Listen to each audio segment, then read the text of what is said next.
Mission fit महाराष्ट्रामध्ये 33वा दिवस आहे, ज्यामध्ये आपण 60 दिवसात 15 kilo fat loss with apps करण्याचा निर्धार केलेला। जिमला आलो आणि बजरंग बलींचे दर्शन घेतले। लगेचच आपलं शस्त्र बाहेर काढलं। एक स्कूप घेतला आपल्या फायर कटचा, की जो आपल्या बॉडीवरती अतिरिक्त चरबी आहे जिथे कुठे आहे तिथून सगळीकडून लॉस करण्याचं काम करतोय। एक स्कूप घेतला फायर बूम प्री वर्कआउटचा। ही चरबी जाळत असताना जी एनर्जीची गरज भासते, जेव्हा आपण लो फील करतो ते आपल्याला लो फील करून देत नाही, त्याचं काम करते फायर बूम प्री वर्कआउट। असा कॉम्बो घेऊन आपण लगेचच हॅमस्ट्रिंग आणि काफच्या वारमध्ये तुम्हाला घेऊन आलोय। पहिला सेट केला आपण स्टीप लेग डेडलिफ्ट विथ डंबलचा। दुसरा सेट केला त्याच्यापेक्षा heavy steep leg deadlift with बार्बलचा। कॉन्सन्ट्रेट व्यवस्थित करा। त्याच्यानंतर तिसरा सेट केला आपण प्रोन लेग कर्लचा।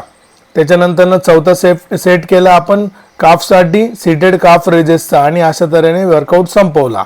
लगेचच संध्याकाळी आपण फायर कटचा एक स्कूप घेतला, म्हणजे जे उर्वरित जे बाकीचे तास उरलेत दिवसाचे त्याच्यात बी आपला फॅट लॉस होत राहिला पाहिजे आणि आपल्याला पायी चालण्यासाठी जे फॅट लॉस वॉक आहे ते करण्यासाठी एनर्जी मिळाली पाहिजे। चला मग आपण फॅट लॉस वॉक करू।